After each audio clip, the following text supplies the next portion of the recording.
Hello students, welcome to online classes of advance senior secondary school Mundal. Class 10th health and physical education में आपका स्वागत है। और हम आए हुए हैं फेस्ट चैप्टर में, वातावरणीय स्वास्थ्य, इन्वायरमेंटल हेल्थ। तो कल हमने इसका अर्थ जाना था कि वातावरण और वातावरणीय स्वास्थ्य क्या होता है। तो आज के लेक्चर में हम जो खेलों के लिए एक स्वस्थ वातावरण होता है उसके बारे में जानेंगे कि स्वस्थ वातावरण के लिए कौन कौन सी बातें ज़रूरी हैं जो खेल के मैदान में होते हैं। तो वो हम आज जानेंगे। तो वातावरण और पर्यावरण दोनों एक ही शब्द हैं। पर्यावरण का अर्थ पृथ्वी के संदर्भ में किया जाता है कि पूरी अर्थ की बात होती है तो हम पर्यावरण शब्द का अर्थ लेते हैं। और जब वातावरण शब्द इस्तेमाल होता है तो वह एक निश्चित जगह, स्थान या परिस्थिति के लिए किया जाता है, जैसे घरेलू वातावरण, स्कूल का वातावरण, तो समाज का वातावरण। तो हम केवल यह एक शब्द का ही अंतर है, वातावरण और पर्यावरण ज़्यादा भिन्न नहीं है। तो वातावरण से हम परिचित हैं ही कि हमारे आसपास का जो आवरण है उसी को हम वातावरण कहते हैं। तो वातावरण जो खेलों के लिए तैयार किया जाता है, स्वस्थ वातावरण अर्थात खेलों के दौरान या कोई खेल एक्टिविटी हो रही है, स्पोर्ट्स चल रहा है, उस दौरान एक अच्छा वातावरण मिले सभी को, जो खिलाड़ी हैं, अधिकारी हैं, कोचेज हैं या कोई दर्शक हैं, स्पेक्टेटर हैं। तो उन सब के लिए अच्छा वातावरण कैसे दिया जा सकता है। तो खेलों के लिए स्वस्थ वातावरण तैयार करने के लिए हमें कौन कौन सी बातों का ध्यान रखना होगा वो हम आज जानेंगे। तो सबसे पहले खेलों के लिए जरूरी होता है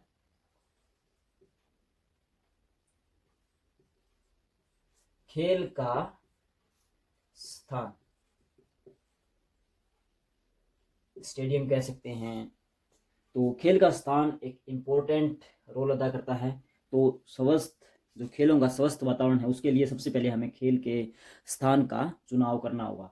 तो खेलों का स्थान अच्छा होना चाहिए, खेल के अनुसार होना चाहिए, कौन सा खेल चल रहा है, कौन सा स्पोर्ट्स होना है वहाँ पर, तो उसके लिए सारी सुविधाएं होनी चाहिए। ग्राउंड अच्छा हो, ग्राउंड में कोई कंकर पत्थर ना हो जिससे एथलीट को या कोई खिलाड़ी को चोट लगने का खतरा बना रहे। तो अच्छा स्वस्थ वातावरण देने के लिए हमें खेल का स्थान अच्छा रखना होगा। आगे बढ़ते हैं। नंबर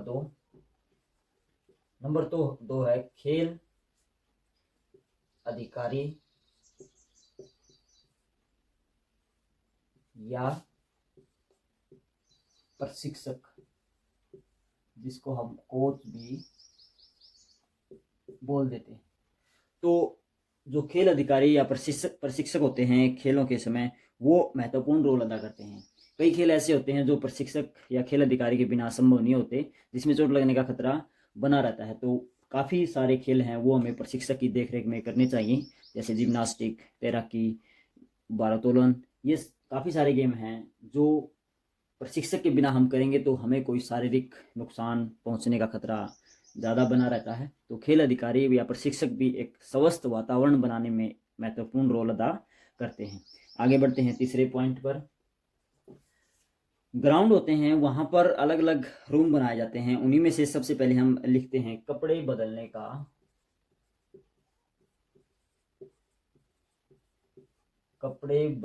का कमरा।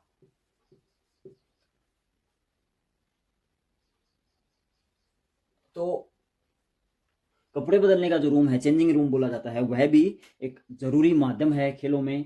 खेल जहाँ पर हो रहे हैं ग्राउंड में, तो कपड़े बदलने का जो कमरा है वह हमेशा अलग अलग होना चाहिए, लड़के व लड़कियों का अलग अलग। तो उससे खिलाड़ियों को कोई परेशानी नहीं होती। तो यह एक जरूरी कदम है खेलों के स्वस्थ वातावरण के लिए।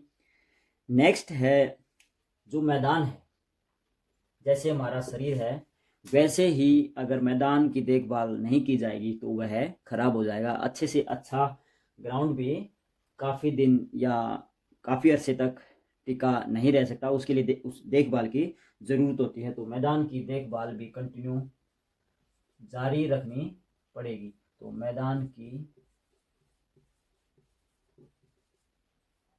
की देखभाल, उसको सही रखने में, साफ सफाई करने में, तो मैदान की देखभाल के लिए काफ़ी अधिकारी लगाए जाते हैं। तो वो ग्राउंड की निश्चित और कंटिन्यू देखभाल करते रहते हैं, जिससे आने वाले समय में जो टूर्नामेंट आयोजित होना है और खेल आयोजित होना है वहाँ पर उसमें कोई समस्या नहीं आती। उसके लिए स्वस्थ वातावरण तैयार किया जाता है।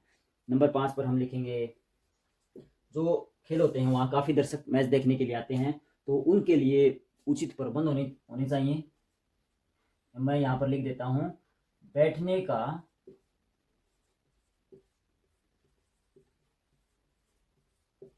उचित प्रबंध। तो बैठने का उचित प्रबंध हमें बनाना होगा, जिससे दर्शक आराम से मैच या कोई स्पोर्ट्स चल रहा है, एक्टिविटी चल रही है, उसको देख सकें, उनको कोई बाधा ना हो। तो यह भी एक स्वस्थ वातावरण खेलों के दौरान बनाने में अहम रोल अदा करता है। नंबर 6, ग्राउंड में खेल चल रहे हैं तो वहाँ की सुविधा के लिए, खिलाड़ियों की सुविधा के लिए फर्स्ट एड होना जरूरी है। तो उचित प्राथमिक सहायता उन्हें मिलनी चाहिए। तो प्राथमिक सहायता, या इसको हम कह सकते हैं डॉक्टरी सहायता, डॉक्टरी हेल्प। तो वहाँ पर जब गेम चल रहे होते हैं तो आपने देखा भी होगा, कई ग्राउंडों में आसपास वहाँ एम्बुलेंस खड़ी होती है। बड़े बड़े जो स्पोर्ट्स इवेंट होते हैं वहाँ ये ज़रूरी होता है कि एक एम्बुलेंस और डॉक्टरों की टीम अवश्य रहे, क्योंकि खेलों के दौरान कभी भी गंभीर चोट लगने का खतरा बना रहता है। काफ़ी खेल ऐसे हैं जिनमें चोट का खतरा तो बना ही रहता है, साथ के साथ जान का खतरा भी बना रहता है। तो प्राथमिक सहायता अगर वहाँ होगी तो हम काफ़ी हद तक उनकी चोट को या उनके नुकसान को क्योर कर सकते हैं। तो प्राथमिक सहायता भी जरूरी है एक स्वस्थ वातावरण जो खेल के ग्राउंड पर बनाने के लिए। नंबर 7 मैं लिख रहा हूँ, पानी। पानी खिलाड़ियों के लिए भी आवश्यक है, दर्शकों के लिए भी आवश्यक है, और सभी जो ग्राउंड में तैनात अधिकारी हैं उनके लिए भी जरूरी है। तो पानी की व्यवस्था, पीने का पानी वहाँ अवश्य होना चाहिए। एक अच्छा खेलों के दौरान अच्छा वातावरण तैयार करने में हमें पानी अवश्य रखना पड़ेगा। नंबर 8 और लास्ट जो हमारा पॉइंट है वह है शौचालय।